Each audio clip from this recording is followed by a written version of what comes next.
Hey guys, welcome back to Magic TV. My name's Craig. It's 12 o'clock on a Sunday, which means it's time for a Q&A. Now, this is where I take all the questions that you've asked over the course of the week and I try to answer them to the best of my ability. First of all, thank you so much for all the questions that you've answered this week. I really appreciate it. If you haven't already done so, make sure that you put the questions in by kind of Wednesday. I typically film the Q&A on a Wednesday or a Thursday. Today's Thursday afternoon. It very much depends on a week-to-week basis. But if you want to be sure that you're going to get your question answered, make sure you leave it as soon as possible. If I don't get to it, ask it again. I'll get back to it next week. Like you guys know, if you've seen the Q&A before, I don't read these questions beforehand. I kind of answer them on the spur of the moment. If I think they make a good video separately, I'll let you know, but I'll try and answer everybody's questions. So without further ado, let's get on to this week's Q&A. Okay, so the first question this week is from Adrian Suter, and Adrian says, "Hi Craig, thanks for another great Q&A. Here's another question. Would street magic be a good way for hobbyists to get flight time, or is it too much, or is it too different from other contexts?" Okay, so that's a great question. So in other words, Adrian's talking about flight time. In other words, experience. And one of the most important things to do as a magician is to get experience as performing, because the more performing you do, the better you get at it, right? You don't have to be the greatest technical magician in the world. I'm not the greatest technical magician in the world, but I've spent 20 years performing, and yeah, a good performer can get through absolutely anything. So yeah, so flight time is very, very important. He's asking if street magic is a good way to get that. Now, there's two different genres of street magic.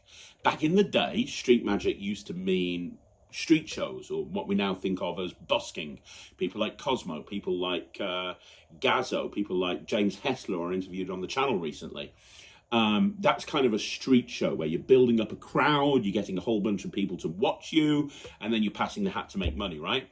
When David Blaine came onto the circuit, street magic became that kind of hit and run approach to performing to people, where you're not really getting paid, but you're walking up to random people in the street and you're performing magic to them and then walking off. It's not particularly a genre, from a professional magician's point of view. You don't really very often get paid to just walk around the streets and do magic, but it's something that became popular because of David Blaine. So I suppose the question is that a good way to get flight time? Any performing is a good way to get flight time, right? Any performing is a good way to get flight time. I'm going to assume that you're talking about the David Blaine hit and run style approach to street magic. If you're wanting to be a close-up magician, and you're wanting to become a professional close-up magician, or you're wanting to become a really good close-up magician, then absolutely for sure doing street magic will help you, because it's gonna teach you various skills. So first of all, depending which streets that you're actually doing this on, they're going to be very honest audiences. You know, you go to a corporate event, you go to a restaurant, people are quite polite. Even if you're flash, or even if you're not doing a great job, they'll probably be polite about it a lot of the time. Not always, but a lot of the time. But when you're on the streets, that's not the case. A lot of the time, if you're not doing a very good job, they'll tell you. So you'll realize very quickly which tricks work, which tricks don't.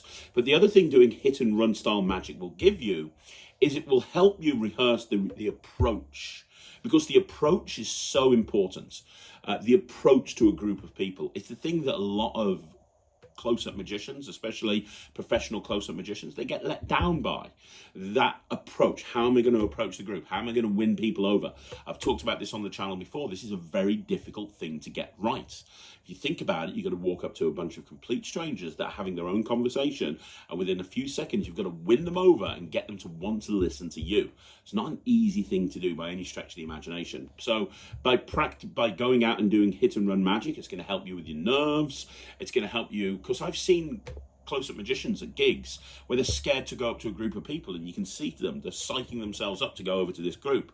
If you've got experience or flight time doing hit and run style street magic, that's not going to be an issue for you at all when you actually go into a gigging environment.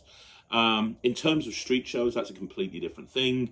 That's something that takes weeks, months to learn and get better at.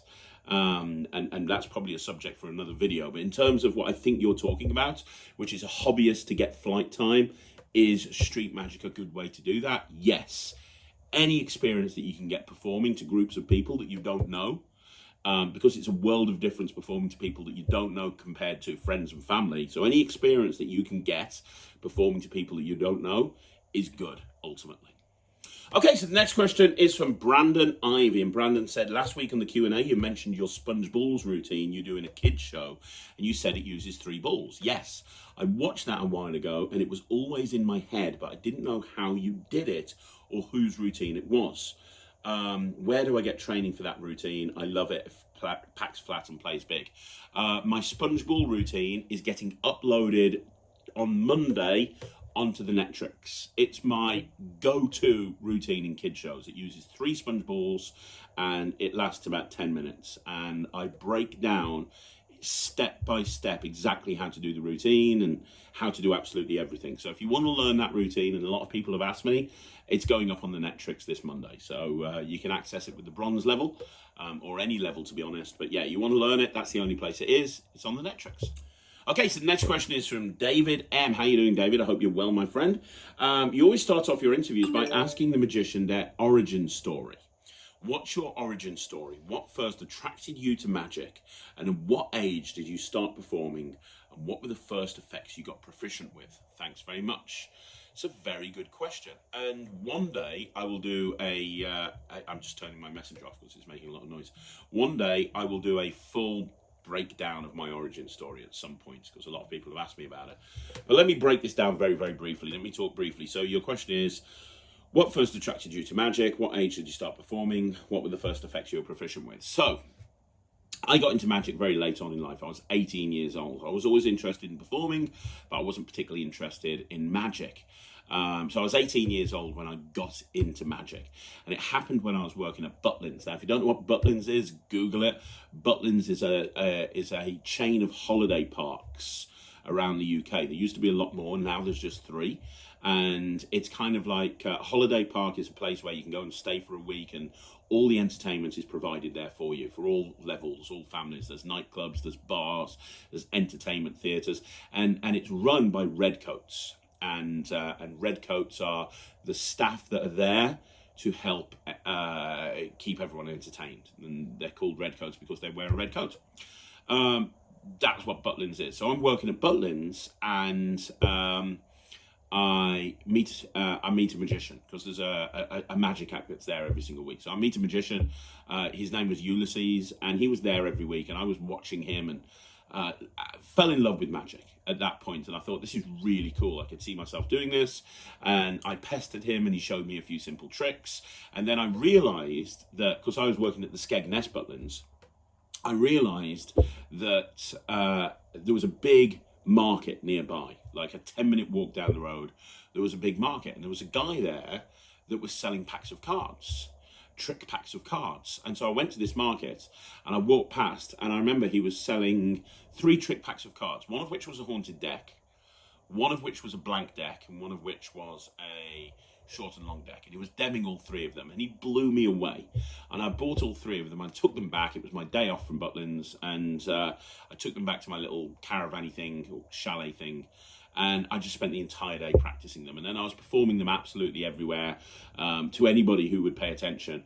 And at that point then, I realised he only sold those 3 tricks, but I realised in Skegness there was a magic shop selling magic tricks and books and so on and so forth. So I bought some books, and I bought some magic tricks, and they sold all the Eddie Gibson coin magic range. Some of the guys in the UK will remember Eddie Gibson. So I was buying coin uniques and kangaroo coins and 3-coin Montes, and I had all these weird and wonderful coin gimmicks, and I had everything. I used to just spend all of my money, not that there was much money at Butlins, but I used to spend all of my money buying tricks. And when I wasn't working, I was basically just practicing magic, and I kind of fell in love with it. That's basically it. I didn't perform.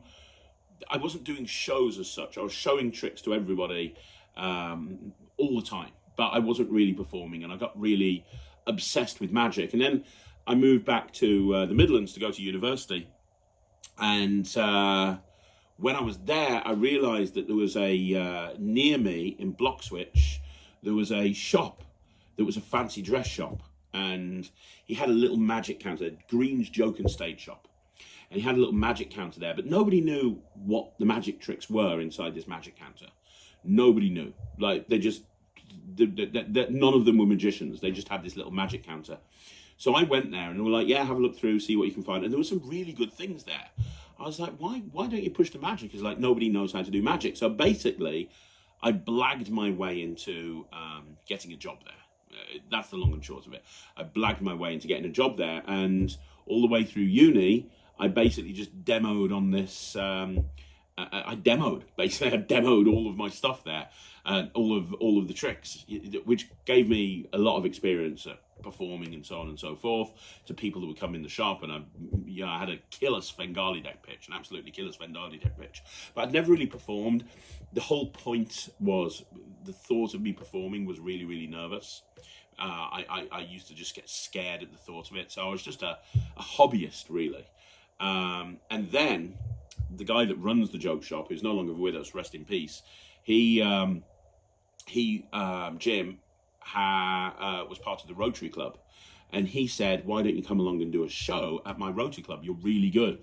And he pushed me into doing a show, and that was my first show. And that's what kind of gave me the gut. And I was so nervous before doing that show, but I got through it and I did it, and it ended up being okay. And off the back of that, I ended up carrying on performing more and more and more. I'm missing lots of stuff out. There's a story about Camp America and working at a summer camp with Brad Henderson, which I'm sure I'll tell you guys one day. But to answer your question, that's basically it. I got into magic when I was at Butlins, got obsessed with it, and a lot of the stuff I was doing at the very beginning was all gimmick stuff, especially coin gimmicks. So hopefully that answers your question. Okay, so the next question is from Junior Rodriguez. And Junior says, question, hear me out. Let's have a conspiracy theory fun. This is interesting. Is there a meeting between creators where they spin off ideas and say, let's work on a trick involving a card box or a bill change or whatever? Then they all work on their own version at once. One of them is ready for a release and they all try to release their version of it. The reason I ask is because once one person comes out with a card box or bill change or whatever trick, then several different creators come out with versions of it. I personally think it's just a marketing thing to put one product over the other. However, I love the idea of a group of creators getting together and brainstorming ideas. Well, creators do brainstorm ideas all of the time, but no, there's no massive conspiracy theory. In fact, it's better for the industry if there's not multiple products that do the same thing, right?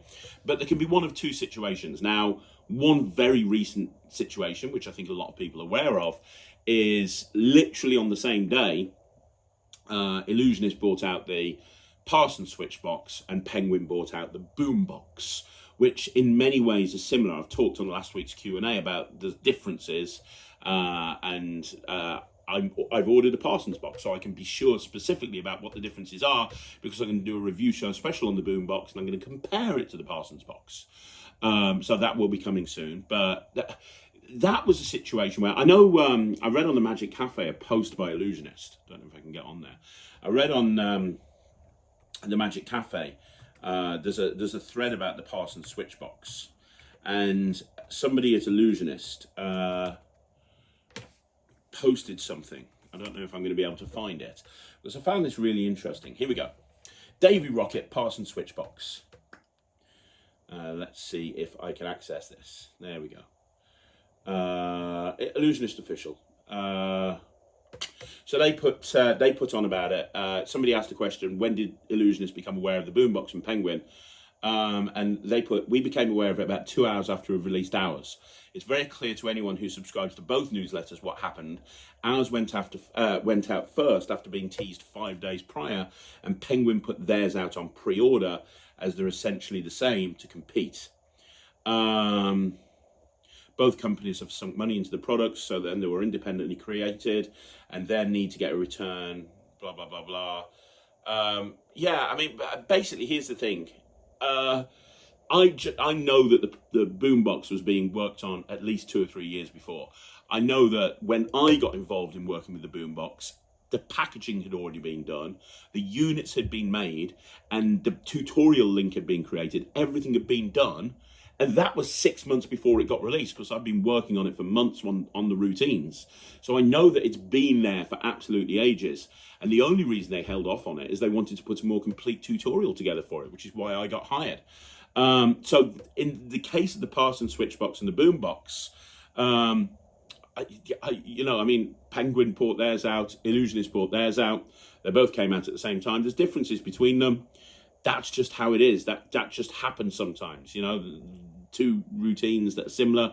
I mean, it will live and die by the project and what routines with each one. I don't know, but I'm going to find out.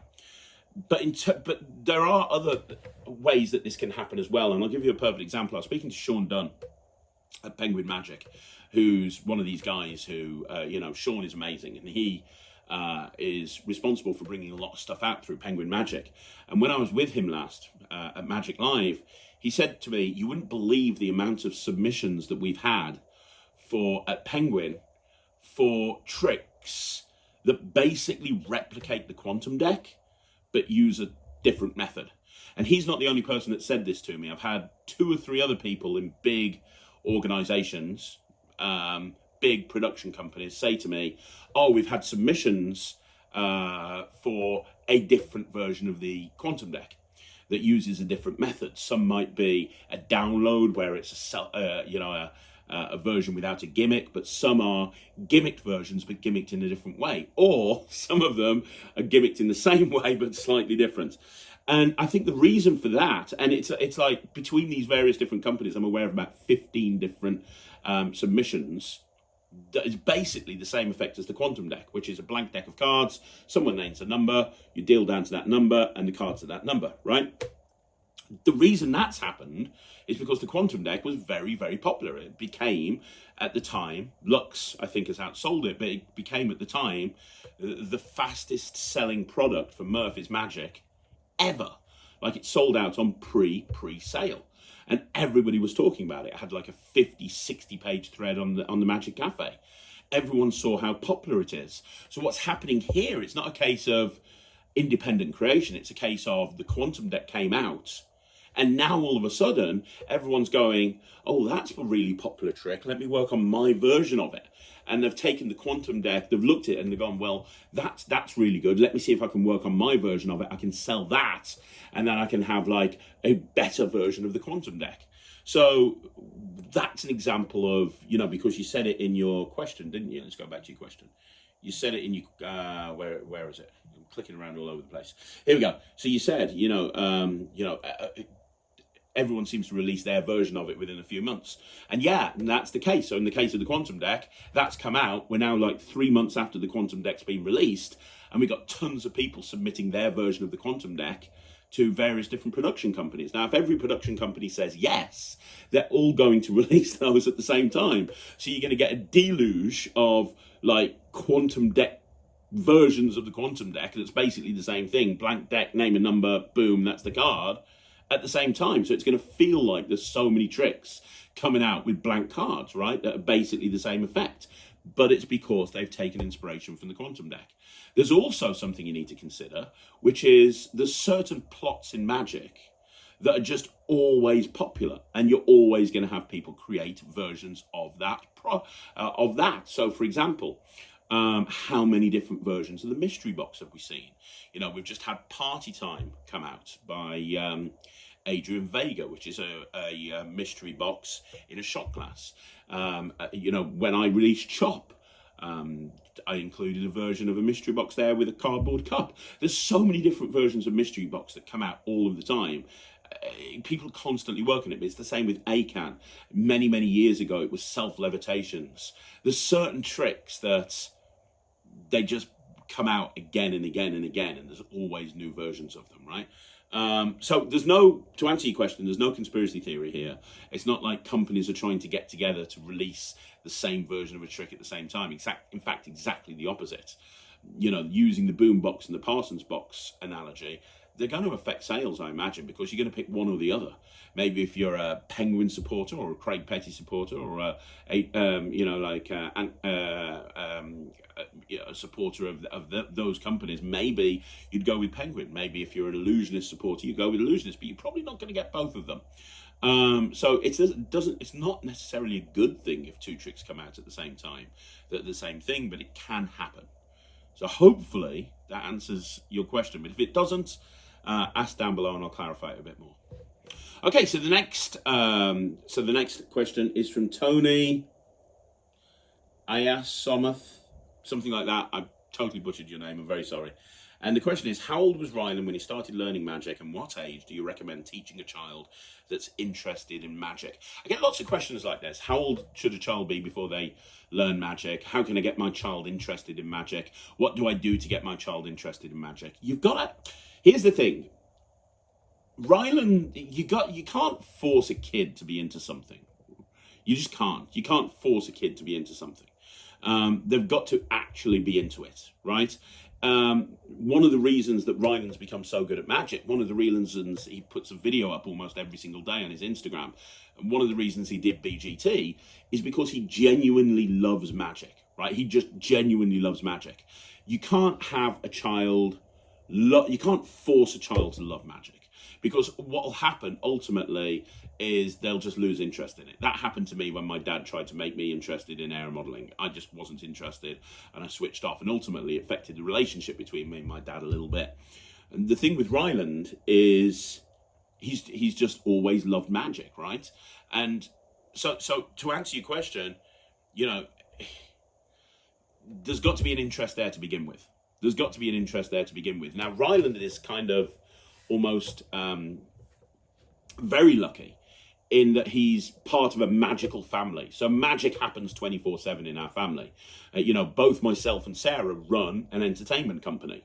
You know, he comes in the office and he sees magicians coming in all of the time. He's been around magicians his entire life, right? I'm a performer. I've been a performer you know, for many, many years before Ryland was even born.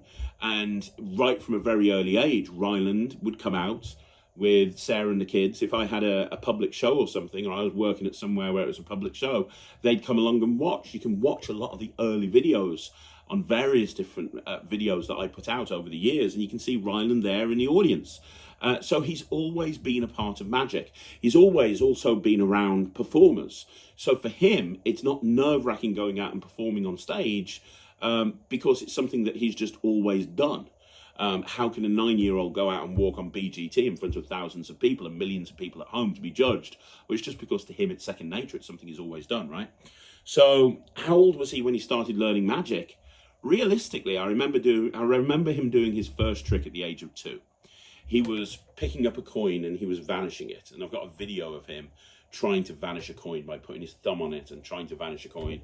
I remember also at the age of 2 or 3, he was trying to replicate what I was doing with a Rubik's Cube. So he was like doing 3 mixes and he was like holding it between his legs and trying to take those mixes out.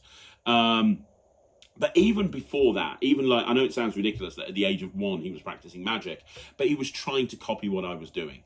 So if I was vanishing a coin, if I was just sitting there practicing a coin routine, he'd come over and he'd pick up the coins and he'd try to copy what I was doing. But it was kind of at the age of 2 that I saw him do his first vanish. And then it became an obsession. I remember his first show was at his nursery before, when he was leaving nursery to then go into school.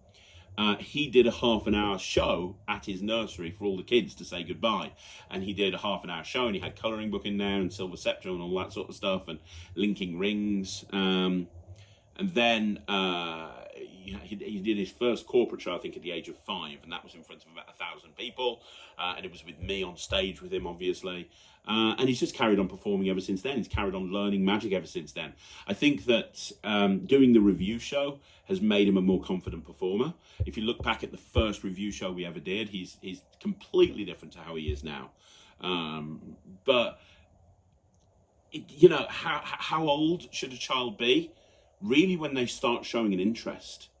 You know, you should cultivate that interest. And also make it fun. I've spoken about this on the channel before, but make it fun. The whole point about magic with Ryland is it's fun. Why does he love doing it? Because it's fun. He loves learning new tricks, but he loves showing those tricks to people as well. He loves sitting down with me, just learning new tricks. He'll just sit there for hours with a pack of cards or some coins, just learning something. And try to encourage performing as well. So for Ryland, he enjoys performing just as much as he does magic. He loves performing and seeing the look on people's eyes. So what age do you recommend a child starts interested in magic? Whenever they start showing an interest. If they start showing an interest, build up that relationship with them and cultivate that interest, and turn that interest into a hobby, and that's all I've done. But yeah, Ryland was basically 2. He was copying me earlier, but it was basically 2 when he was trying to really. I remember he started palming a coin at the age of 3. He was putting his thumb on it before then, and then at the age of 3, he was actually learning how to do finger palms and classic palms and stuff like that. But yeah, you've got to have an interest. The kid's got to have an interest and have an aptitude for it as well. They've got to have an aptitude for it. I'm lucky that Ryland's quite switched on. He's a bright kid, and he picks things up relatively quickly. He memorizes scripts and Rubik's Cube algorithms and orders of playing cards, and he finds that easy. So he picks things up and he gets really good at them. But I'd say, yeah, without reiterating the point, whenever they start showing an interest. With Ryland, it was at the age of 2. Okay, so the next question is from Sean Garth, and Sean says, "Hi Craig, great Q&A. Just wanted to say today is my birthday. Happy birthday, Sean. I just opened shop and it's fantastic. Thank you, my man. My question for this week is, I'm going to Blackpool 2023. Awesome. I'm booking hotels soon. So what hotel would you recommend to stay in most?" By the way, it was such an amazing opportunity to help out Ryland on BGT and spend time with both of you. I want to give a big shout out to Sean. Sean was one of the guys from the YMC that was helping Ryland with both the auditions and the semi-finals, and he was absolutely amazing. He had a really important part in the show as well as doing dress code and absolutely everything. He was the one at the back of the illusion that was making sure that everything was in place and ready, so that it all worked smoothly. And Sean was great. Absolutely amazing. It was a pleasure working with you, Sean. You're such a talented guy. And I'm so excited to come to Blackpool 2023. It'll be awesome to see you again. Which hotel would you recommend staying in the most? These days, I actually book apartments because I go with the dogs, and I go with Ryland, and I go with Thea, and I go with Sarah. So we have this apartment with 2 bedrooms and a kitchen and a living room, because Thea might not want to be hanging around magicians all day, so it gives her somewhere where she can go, because it is full on at Blackpool. That works for us. It won't work for a lot of people. My advice would be to find somewhere nearish. You want to find somewhere as close as possible to the either the Ruskin or the Winter Gardens, because a lot of the time you're going to be in the Ruskin, you're going to be in the Winter Gardens, or you're going to be in the House of Secrets. Those are the 3 places that you're going to be, right? And if you're miles away, I remember somebody coming to Blackpool for the first time, and it was like a 30-minute walk right up the promenade to their hotel, and it was incredibly frustrating because they had to just catch taxis all of the time, because trust me, in February in Blackpool it ain't going to be nice weather, so you don't want to walk as much at all. So keep yourself in that general area. You can find a lot of B&Bs that are quite cheap. I'm guessing you're going to be coming with family. I'm guessing you're going to come with your mum, maybe. Possibly, I don't know, but you can find some nice B&Bs that are relatively cheap on the same road as the Ruskin. Like, I remember my friend Nemeth Phoenix, when he went to Blackpool 2022, for various different reasons, didn't have a hotel, and we just rung around on the way there, and he found one directly opposite the Ruskin that was really nice, and relatively inexpensive. So you can find B&Bs that aren't that expensive. If you want something a little bit more upper class, which is difficult to find in Blackpool, maybe a Premier Inn, but then you're going to go a little bit further away. I'd recommend a B&B. There's thousands of them. Yeah, that's the advice I give you, and I can't wait to see you in Blackpool. The next question is from Sean McNulty Magician, and Sean says, "The coins across that you put on your Create a Parlor Show video, is that done with an expanded shell, and do you have a reference to learn that routine?" That coins across is part of a longer routine that I call the monster coin routine, and the only place I've ever taught it is on my DVD Parlor, which was bought out years ago by World Magic Shop. It's a double DVD set. The first DVD was just like basically a full 50-minute show of me doing a parlor show, and then the second DVD was me breaking it down and explaining how everything works. I am planning on putting it on the Netrix at some point in the future. It might go on another project down the line, but there's no plans. But if you want to learn it right now, it should be on the Netrix in the next few weeks. But if you want to learn it right now, you can get Parlor, and it's part of a longer routine. In the longer routine, the first phase is a coin production. The second phase is the coins across. The third phase is a 3-fly, and the fourth phase is a coin vanish. But in that particular routine, I just took the coins across segment out, and I just did the coins across segment. It's based on a David Roth shell coins across, but there's a lot of differences between my version and David's original version. So yeah, hopefully that'll answer your question. Okay, we've got another question here from Sean McNulty Magician, and the question is, what do you do if you're doing mix and mingle at a wedding, for example, and children want to see magic, but they're constantly following you about and they want you to just perform for them? And what do you say when they come out with things like, can you make me float, or can you make this thing disappear and go in my hand? Yeah, it's a very good question. It's a very, very, very, very, very good question. Like a really good question. And I have a solution for you. So a lot of the time, you will get kids following you around from group to group. And there's a couple of ways of dealing with it. The first way of dealing with it is to just say, hey, I'm going to do a special performance for you. Go sit over there. And if you guys are good, I'm going to do something special for you a little bit later on. That might work. Sometimes it might not. The way that I do it that always works is to do this. If I find, let's say I'm performing at a wedding and I've found that people are starting to follow me around and it's very frustrating and so on and so forth, the first thing I'll do is I'll do a performance for all of the kids. And I'll probably spend about 5, maybe 10 minutes doing a few different things for them. And I'll finish off by doing some rubber band material. So I'll do a couple of rubber band tricks. Kids love rubber band tricks. And what I'll do, let's say there's 7 kids there, 7 or 8 kids there. I'll then say, would you guys like to learn a magic trick? Would you like me to teach you how to do a magic trick? You would? Okay. I'm going to teach you how to do a magic trick. And I perform the jumping rubber band, where the band jumps from these 2 fingers to these 2 fingers. I perform it to them. And I say, hey, who'd like to learn how to do this? And they say me. And I teach them how it's done. So I teach them how to do the jumping rubber band. And I spend 5 minutes teaching them. And I make sure that they can do it. I then say, right, guys, we're going to have a competition. I have a magic trick in my car. One of you is going to win this magic trick. You have to practice this jumping rubber band, and then at the end, when I've finished, I'm going to come up to you and I'm going to get you all to perform it for me, and whoever I think does it the best, I'm going to give you that trick in my car. Okay? But I want to see you practicing. It will, but if you come up to me while I'm performing, you'll be disqualified and you won't get a chance to win. You've got to practice it. You can go around and show other people when you're practicing it if you want to. That's fine.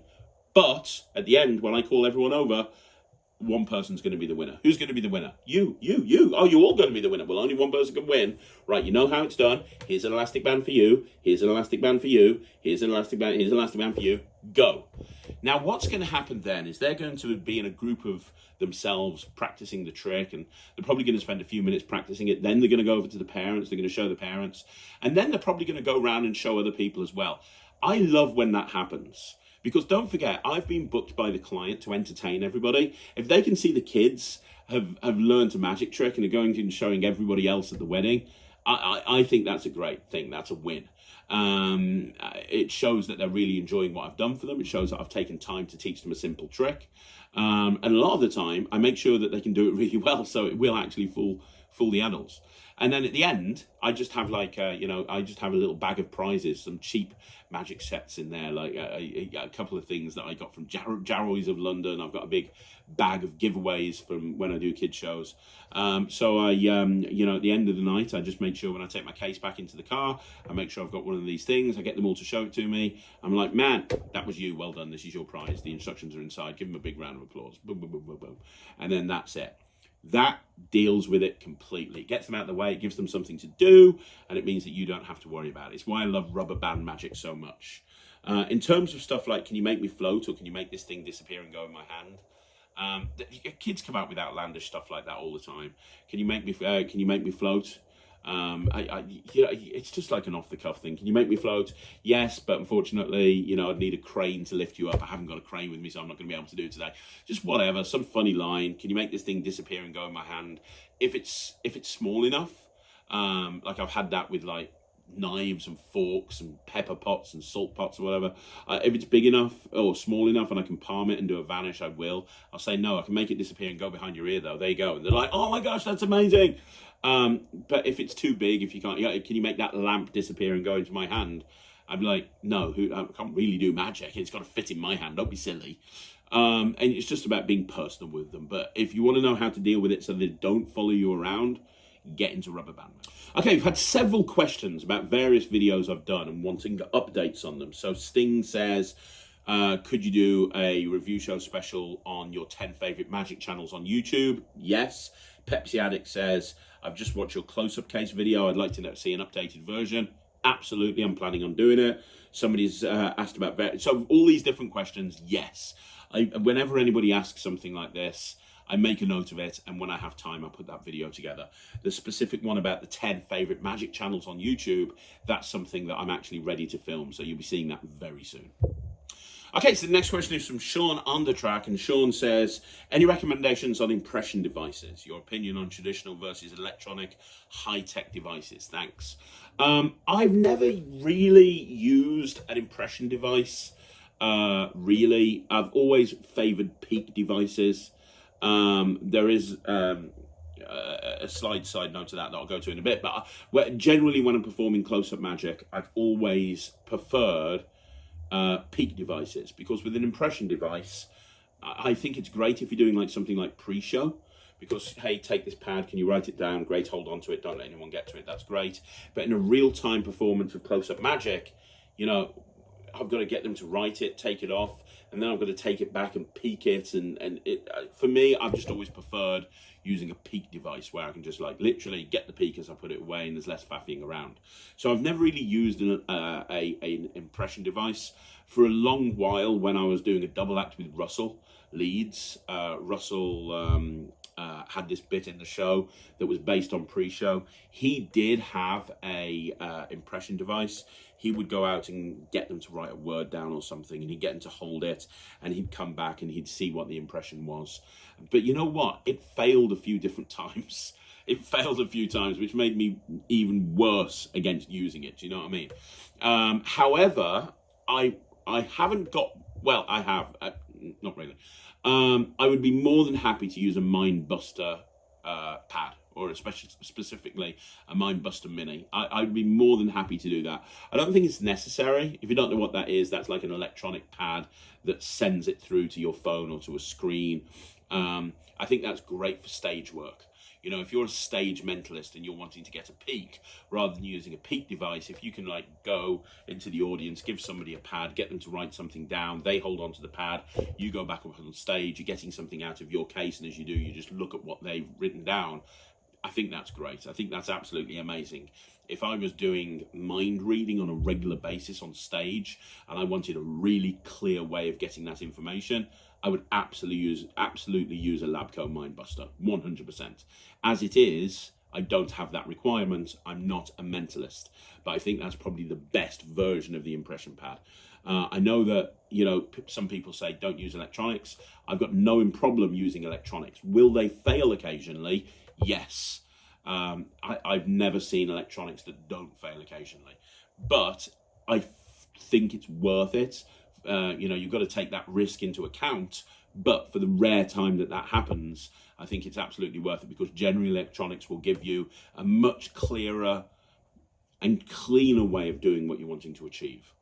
I would say that if you're going to, you asked about my opinion on traditional versus electronics. I would say that if you're going to use anything electronic, make sure that you've got a backup. Make sure you've got a backup. So myself and Ryland, I'll give you an example. We do colour match, or variation on colour match. And it's never happened because it's never failed us ever. And we do this whole 2-person routine where he's blindfolded, and it doesn't really matter. We're doing this whole 2-person routine. But we decided long ago that if anything ever went wrong, we developed a code.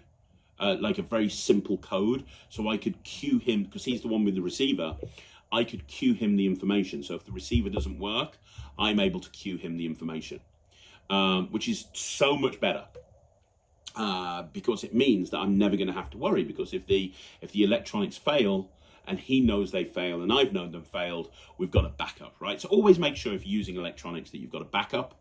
But I would much prefer, in a close-up situation, we talked about using an electronic device for stage. I would much rather, in a close-up situation, just use something like the Orphic Plus or the Shadow Wallet or an assassin or something like that, because I think it's overkill. It's the old expression, isn't it?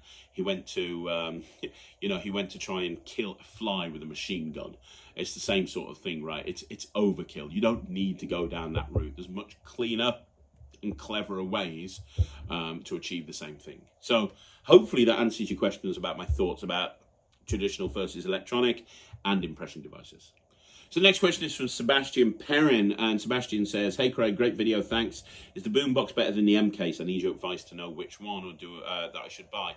I haven't really seen the M case. I know it's a switch case based on magnets, and I've spoken to people about it, and I believe that how the box works is once the switch is done, you can't switch back and forth very, very easily because of it magnetically locking. And if that's the case, I'd go for the boombox, because a lot of the routines that I put together for the boombox involve switching back and forth, which you can do very easily with the boombox. Now, I don't know the M case. Maybe people can chime on here on the video, but if it magnetically locks and therefore is difficult to switch back, I would go with the boombox. So the next question is Frank Tugas, and Frank says, "What's your biggest disaster when performing, i.e. your horror story?" Like, I've got tons of them. I've spoken about a few of them on the channel before. I'm planning on doing a video of my top 5 horror stories. I might have mentioned this once before, a couple of years ago or something, but maybe I didn't. I don't know. I might be dreaming it. But one of the biggest horror stories that ever happened to me was at a kids show. I was booked to perform with my ex-business partner, a guy called Russell Leeds. I was booked to perform at a nursery. And if you don't know a nursery, there's lots of different age ranges. They have a baby room, then they have the slightly older ones. And we're booked to do a nursery graduation, which normally means 3 to 4 year olds, right? Or 4-year-olds, because they're graduating to go to school. They said we need to do 3 shows. And that's fine. And we sent the contract off, 3 shows for 3 to 4 year olds, no problem. When we got there, we realized, or they told us, that there'd been a miscommunication, even though we'd sent the contract through and so on and so forth. And there was 1 show for 3 to 4 year olds, fine. 1 show for 2 to 3 year olds, bordering on FV, but still fine, because we'd done it before. We knew what we needed to do. We just had to up the slapstick.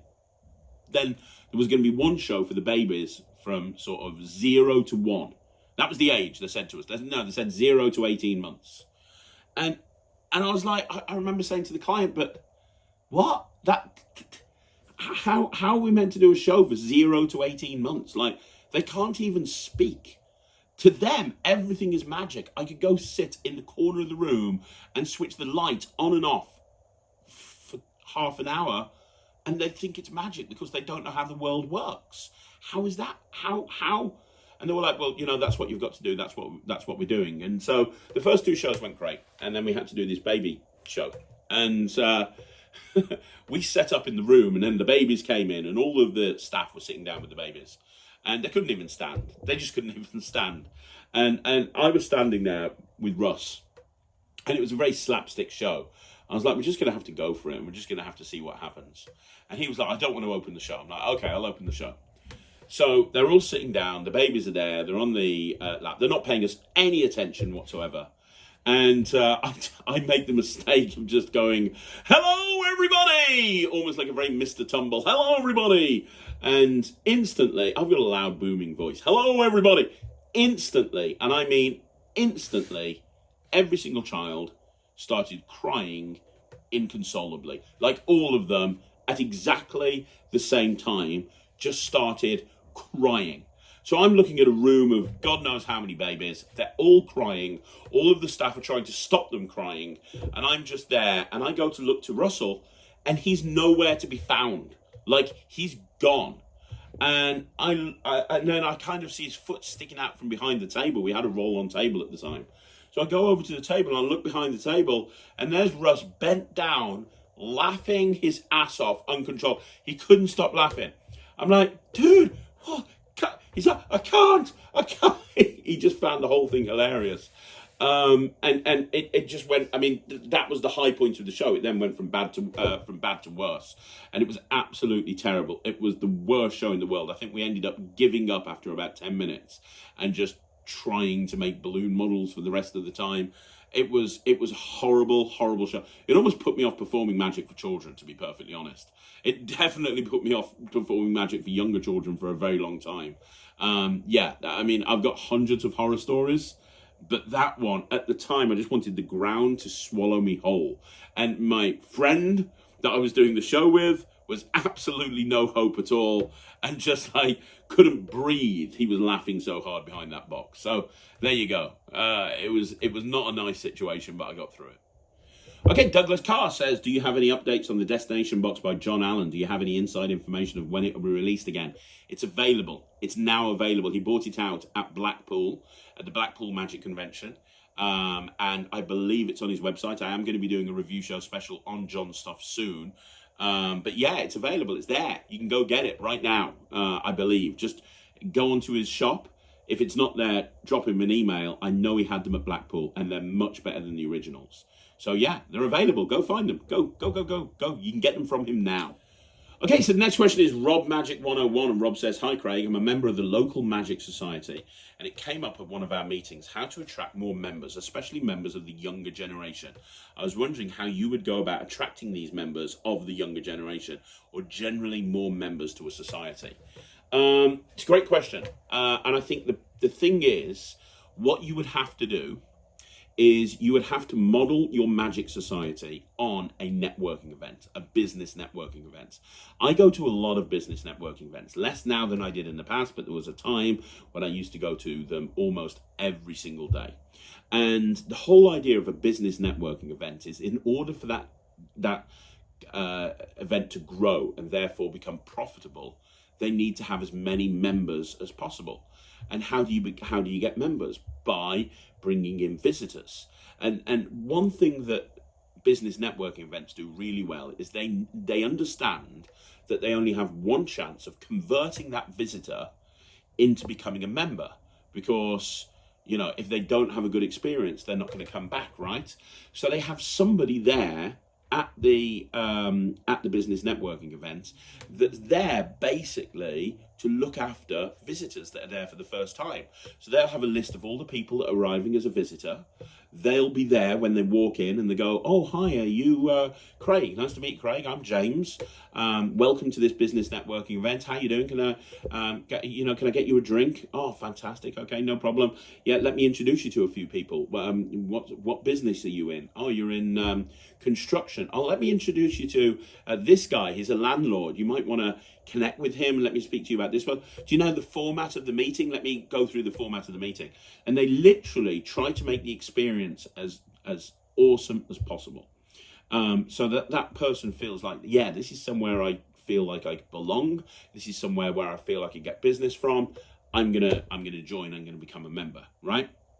I think that's what we need in magic clubs, because the problem with magic clubs, and I know this, first of all, as a new member or as a visitor, if you're walking in and you have never been there before, normally what happens is it's a really weird venue to find, because most societies aren't like the Magic Circle where you've got your own place. So normally it's a very difficult thing to find. You're normally in a bar and you've got to go up some stairs and around it. It's a nightmare, right? And eventually when you find the correct place, when you actually find where you're meant to go, you walk in and everybody completely ignores you, other than the person on the door that says, oh yeah, you're a visitor, £10 please. And then you walk in and no one's paying you any attention. And you don't really know what the format is. Maybe you've gone there to watch a lecture, but you don't really know what's going on. And everybody's being cliquey in their own group and no one comes over to talk to you. And you kind of start hovering around, trying to interject yourself into a conversation, which you can't do. And then you sit down and you leave. And if you're lucky, somebody might come and talk to you. It's just a terrible experience. What I would do is, if I was trying to make a magic society really popular, is there'd be two aspects that I would focus on. And the first thing that I would do is I would get the visitor experience to be as enjoyable as possible. So I would have people, senior people in that first of all, I'd speak to all of the members and I'd be like, hey, we want to grow. If we grow, it's good for everybody. More people, more money, better lecturers, whatever it may be. So the first thing that I'd do is I'd speak to everybody and I'd say, look, make it less cliquey. When people come in, go over and speak to them, say hi, be friendly, blah, blah, blah, blah, blah. And then I'd have a rota of somebody who's there to help new visitors. And I'd have a list of people. In order to come to this society, you've got to book on ahead of time. You can't just turn up with your 10 quid. You got to book on ahead of time, because then I can give this person a list, and it's a different person every week. So we've got a rota, and we say, right, okay, Colin, it's you this week. Go and make sure that you're around where people are going to arrive, so they're not wondering where to go. So immediately when they come through the door, oh, hi, I'm Colin. Are you here for the magic meeting? You are? What's your name? Oh, yeah, I've got you here. How you doing, James? You okay? Oh, fantastic. Do you want to get yourself a drink? Come on upstairs. Let me introduce. What sort of magic you into? Oh, you're into card magic. Oh, let me introduce you to some people. This is Blah. He does a fantastic ambitious card. Can you show him your ambitious card later on? Yeah, and this is so-and-so, and this is so-and-so. Let me tell you how the format's going to work. We're going to just be chatting about magic for a while, but we've got a lecture tonight. We've got this person, so we're going to be sitting down and watching the lecture. Yeah, just that sort of thing. Make it a really enjoyable experience. Don't make it cliquey. Make it so that they feel like they've made friends and it's a worthwhile experience. The other thing is actually have people doing magic. I've been to magic societies when nobody's doing magic to each other. Nobody. I walk up to a group of people. Anyone want to show me a trick? Nah. We're chatting about something else. Oh, okay. Do you want to do magic? No, I don't. It's the magic club. You know, make it so that when people are there, that's why people want to come. They want to learn magic, right? Make it about that. So that's the first thing that I would do. The second thing that I would do is I would treat the Magic Society like a business, and I would focus on lead generation. Most of the Magic Societies out there have a website that looks like it was coded in the 1980s. It's terrible. And I would focus on making it so that it's like this awesome place where you can go, you know, I'd really focus on lead generation. I'd make sure the social media for the society is popping. I'd make sure it's got a really nice website, and I'd make sure that, you know, we're posting in various different groups. There's somebody there that's in charge of social media, so that in one of the Facebook groups, if somebody goes, you know, I want some advice, I live in this area. Oh, really? You should come along to our society. Generate leads, constantly get people in through the door. That is what I would do. That's the only way that you can build a society and make it successful. And honestly, a lot of societies are going backwards and backwards and backwards, and if they're not careful, they're going to vanish out of extinction. It's very easy to fix, but it involves hard work from all of the members. Ultimately, it would lead to a much better society that everyone would enjoy more, but it does mean that everyone's going to have to put a bit of an effort in, and that's the problem. But, you know, you asked the question. I think that's what you need to do. Okay, so the next question is from Marty Jago, and Marty says, hey Craig, have you ever approached Michael Vincent to do a magic talk with you? I really rate him as a top-class magician. I reached out to him about a year ago and he was busy, but I think I might reach out to him again. I do agree, I want Michael on the channel ASAP. So the next question is from Chris Ash, and Chris says, you often say that your performing character is sarcastic and over-exaggerated, louder expression of yourself.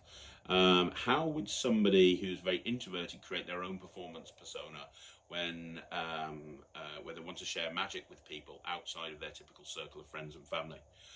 Just you have to find the type of magic that would work for a character that's quite introverted. There's no problem with being introverted. You don't have to be this loud, over-the-top character. Look at who you are and look at what you're comfortable doing and look at the type of magic that you're comfortable performing, and then make your character about that. So if you're very shy and unassuming, be the sort of person that's doing magic, and you're very shy and you're very unassuming, and that's absolutely fine, but then amazing magic's happening.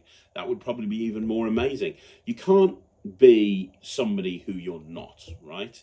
You just can't be somebody who you're not. So take who you are and make that your character, right? And only you know that.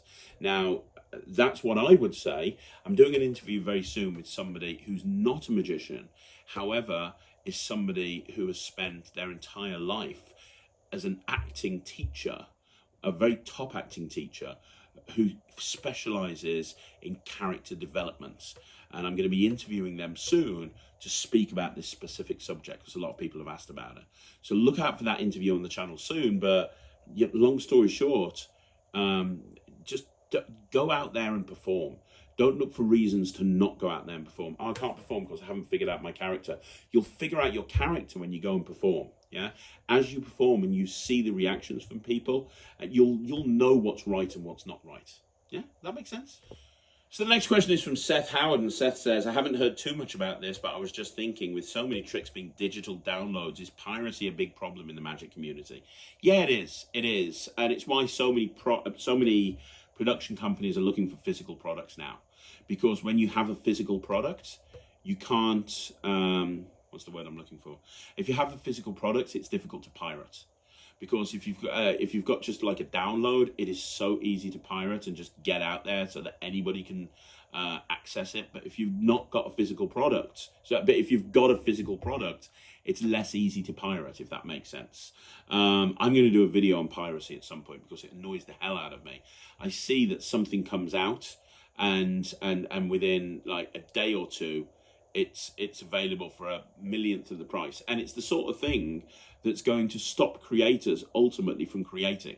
You know, these companies that are out there that say that they're pirating magic and they're doing it for the good of the community so that it's accessible for all.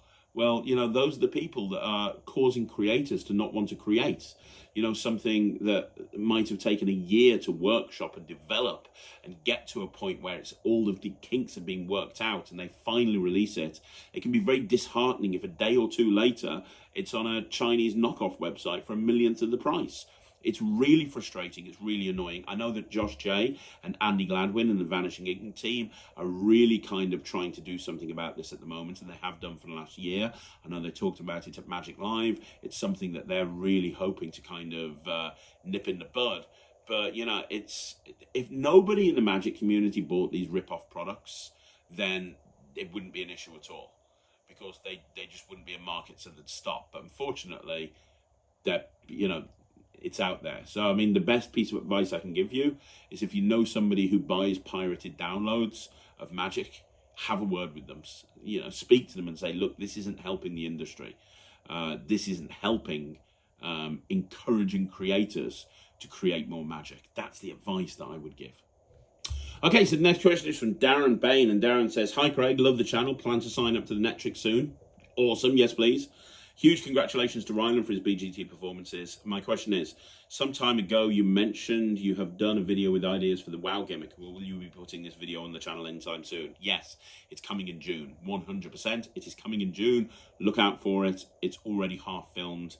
It's taken me a while. I've been distracted with BGT and Vegas and Magic Live and Penguin. But yeah, it's almost ready to be released. So the next question is from Magic for Magicians, and Magic says, I'd like to ask a question that bothers me. What pure sleight of hand moves are okay to teach online and which ones are not? I understand not exposing specific products and gimmicks, but where is the line with sleight of hand? Well, you know what? I mean, I've already said, for me, YouTube is like the it's like a library. You know, back in the day when I wanted to learn magic, I went to the library. These days, you got a question about anything, you go on YouTube. I think it's absolutely fine to teach sleight of hand, as long as it's not a move that's like synonymous with somebody's name. You know, if it's something like a double lift or a glide or a pass or whatever it may be, I think that's okay. Those moves have pretty much become public domain. But if it's like a new move that's just been released on a download and you have to buy the download to learn the move, I don't think it's okay teaching that. I also think that if you're going to teach magic online, you have to be the sort of person that's good at teaching. You know, what I hate seeing is YouTube videos where there's an idiot that has no idea what they're talking about trying to teach a move that they don't understand. I think it's better, like Lloyd's channel. Lloyd's the perfect example. Lloyd's channel is great. He teaches magic, but he's very good at teaching magic, right? Does that make sense? So I think it's really down to a person's judgment in terms of which tricks they teach and which they don't. I also think that if you're going to do a YouTube channel where you are teaching magic, you shouldn't just be teaching moves. I think that if you are going to be going down the route of doing tutorials on YouTube, you need to do something that's unique and different that nobody else is doing. So Lloyd's channel, again, is the perfect example because he's teaching a load of creative ways to make really weird gimmicks that he's designed himself. He's teaching his own magic, and he's teaching his own creations, and he's done it in a very unique style. So I think you need to look for that niche. One more question from Darren Bain, and Darren says, when, not if, I finally feel ready to perform for someone other than friends and family, can I please borrow Matt from your team? As I love his reaction to your performances. Matt is amazing. 100% you can borrow Matt. Maybe I should hire him out and create my new L&L audience, and Matt should be right up there with the, he should be the John or the David of the L&L audience 2.0. I think that'd be really good. Okay, so the final question is really kind of, it came up from my friend Lloyd Barnes. And if you don't know Lloyd, Lloyd and I do the Magic podcast together. He's got my favourite channel on YouTube. He's one of my best friends in the whole world, love him to bits. And Lloyd said on the podcast last week that I need to have a redesign of my YouTube channel. And he always says, that Magic TV is the best resource for magicians out there. There's nothing else out there like it in terms of the valuable content and so on and so forth. And he says that I should do 3 things. And I'd love to know your thoughts because he's pressuring me on this. The first thing he thinks I should do is have a complete redesign of the set. So it's not, at the moment I film here, I film in the office at my home. He's thinking that I should have a complete redesign and I should create a studio, which I'm absolutely fine doing. That's not a problem. It's going to take effort, but, I've got no problem taking up effort to do that. But that's the first thing that he says we should do. The second thing is he says that I should reduce the amount of videos. So there's not 27 a week or whatever it is that I do, and there's massively less. And and there was a third thing, but I can't remember what it is. But he said it needs a complete redesign. He thinks that it should be more fresh. And although the content is absolutely amazing, he'd love to see it freshen up. And his 2 thoughts really were less videos, because he said it's impossible to watch all the videos. It's impossible to watch all the videos on Magic TV. He tries. He has a lot of time. He tries to watch all the videos on Magic TV, and even he can't do it. He's like, I don't think anybody could watch all the videos on Magic TV. And then he talked about the setup in the studio. So I'd like to know what you think. This is the final question. Let me know what you think in the comments down below. This is always a channel for you guys. Do you think I should do less videos? And if I do, what videos should I do? Which ones should I reduce? Should I not do less videos? Should I do more videos? Should I keep it the same? Should I freshen up the studio? What do you tell me? I'd like to know your feedback. Let me know in the comments down below. So there you go, guys. That's another Q&A in the bag. Thank you very much for joining me here on Magic TV. I really appreciate it. If you haven't already done so, go check out the Netrix. It is www.thenetrix.co.com, and you can get access immediately. We're getting like tons of signups every single day, and it's amazing to see. And so many people. I've had recently, there's been a load of people that have been on bronze and then upgraded to silver, which is also really cool. The feedback's been amazing, and that's absolutely wonderful. So if you haven't checked out the Netrix, please do so. Also, I'll be back again tomorrow. Well, I'm back later on today. 3 more videos today. Shorts at 2, 6 o'clock a live, 9 o'clock a review show special. So make sure you check out all of those. You want to see more videos, then like the video, subscribe to the channel, leave a comment down below. And again, I'm going to be back tomorrow with a ton of videos as well. So thank you very much for joining me on Magic TV. I'll see you again soon.